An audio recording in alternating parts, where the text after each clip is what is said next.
देश का मिजाज ईस्ट। लेट्स माइक देश का मिजाज और खबरें ईस्ट से। बिहार ज्वेलरी दुकानों की सुरक्षा को और मजबूत करने वाला देश का पहला राज्य बन गया है। राज्य की ज्वेलरी शॉप में हिजाब, नकाब, घूंघट या हेलमेट पहनकर घुसने पर पूरी तरह से रोक लगा दी गई है। यह फैसला all India jewellers and gold federation के निर्देशन पर लिया गया है। 8 जनवरी से यह पूरे प्रदेश में लागू हो जाएगा। फेडरेशन के प्रदेश अध्यक्ष अशोक कुमार वर्मा ने बताया कि यह कदम किसी भी धर्म, परंपरा या व्यक्तिगत आस्था के खिलाफ नहीं है। यह फैसला पूरी तरह सुरक्षा कारणों को ध्यान में रखकर लिया गया है। उनके अनुसार अब बिहार किसी भी ज्वेलरी दुकान में पूरी तरह चेहरा ढककर आने वाले ग्राहकों को न तो प्रवेश मिलेगा और न ही उन्हें आभूषण बेचेंगे। पश्चिमी बंगाल की मुख्यमंत्री ममता बनर्जी ने आज झारग्राम जिले के नेताई गांव में ठीक 15 साल पहले हुई गोलीबारी की घटना में मारे गए 9 लोगों को श्रद्धांजलि दी।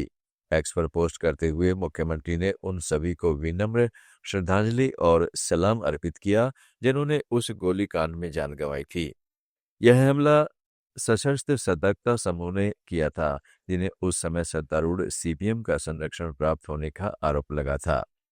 ममता बनर्जी ने इस दुखद घटना को याद करते हुए शहीदों के प्रति अपनी संवेदना व्यक्त की। पश्चिम बंगाल में एसआईआर प्रक्रिया में प्रतिक्रियात्मक अनियमितताओं का आरोप लगाते हुए टीएमसी द्वारा सुप्रीम कोर्ट में दायर की गई याचिका पर भाजपा नेता अग्निमित्रा पॉल ने कहा, पश्चिमी बंगाल की मुख्यमंत्री ममता बनर्जी करदाताओं के पैसे का इस्तेमाल सुप्रीम कोर्ट जाने में कर रही हैं, लेकिन इसका कोई फायदा नहीं होगा। भाजपा अयोग्य लोगों को वोट नहीं डालने देगी। Anybody can go to Supreme Court, and all these 15 years, Mamata Banerjee's government has been spending our money, taxpayers' money, to go to Supreme Court and engage the top level advocates whose, one appearance goes to lakhs.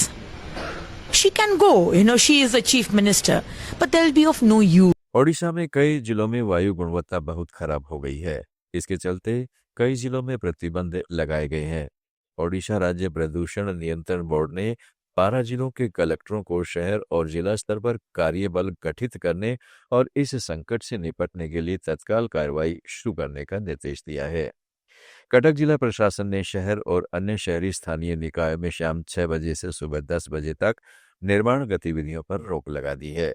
वहीं भुवनेश्वर नगर निगम ने राजधानी क्षेत्रीय शहरी परिवहन ID को स्कूलों और सभी श्रेणियों की इमारतों के लिए प्रदूषण नियंत्रण उपाय पर सलाह जारी की है।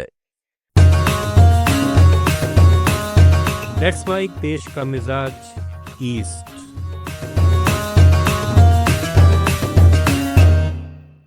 नगर निगम द्वारा शहर की सीमा के भीतर निर्माण गतिविधियों पर प्रतिबंध के संबंध में अभी तक कोई अधिसूचना जारी नहीं की गई है। ओडिशा सरकार ने परिधीय कैडर के डॉक्टरों के खिलाफ आवश्यक एस्मा लागू किया। ये डॉक्टर अपनी मांगों को पूरा करने में सरकार के उदासीन रवैये के विरोध में प्रतिदिन 2 घंटे के लिए ओपीडी सेवाएं बंद कर रहे थे। एस्मा कुछ विशिष्ट नौकरियों में हड़ताल पर रोक लगाता है और इसका उल्लंघन करने पर कारावास और जुर्माना हो सकता है। छत्तीसगढ़ के नक्सल प्रभावित सुकमा जिले में एक साथ 26 हार्डकोर नक्सलियों ने आत्मसमर्पण कर दिया। सरेंडर करने वाले नक्सलियों में 7 महिला शामिल हैं। इन नक्सलियों पर 64 लाख रुपए का इनाम घोषित था। रिपोर्ट के अनुसार सुरक्षा बलों के सामने सरेंडर करने वाले माओवादी सुकमा जिला, मार्ड क्षेत्र, सीमावर्ती ओडिशा की कई बड़ी वारदातों में शामिल रहे हैं। इन नक्सलियों ने छत्तीसगढ़ सरकार के पुनर्वास नीति से आकर्षित होकर आत्मसमर्पण किया है। छत्तीसगढ़ के बालोद में 9 से 13 जनवरी तक होने वाली राष्ट्रीय रोवर रेंजर जम्बूरी को लेकर विवाद बढ़ता जा रहा है। छत्तीसगढ़ स्काउट गाइड्स परिषद के अध्यक्ष ब्रजमोहन अग्रवाल ने जम्बूरी आयोजन के टेंडर में भ्रष्टाचार के आरोप के बाद परिषद की बैठक बुलाई और आयोजन को स्थगित करने की घोषणा कर दी। उनकी घोषणा के बाद स्काउट एवं गाइड छत्तीसगढ़ राज्य की चीफ कमिश्नर ने स्पष्ट किया कि जम्बूरी के स्थगित होने की खबरें भ्रामक हैं। जम्बूरी का आयोजन निर्धारित तिथियों में ही होगा। इस आयोजन में भाग लेने 5000 से ज्यादा रोवर रेंजर पहुंच चुके हैं। देश का मिजाज में फिलहाल इतना ही। जुड़े रहिएगा लेट्स माइक के साथ। आप सुन रहे थे लेट्स माइक मोर देन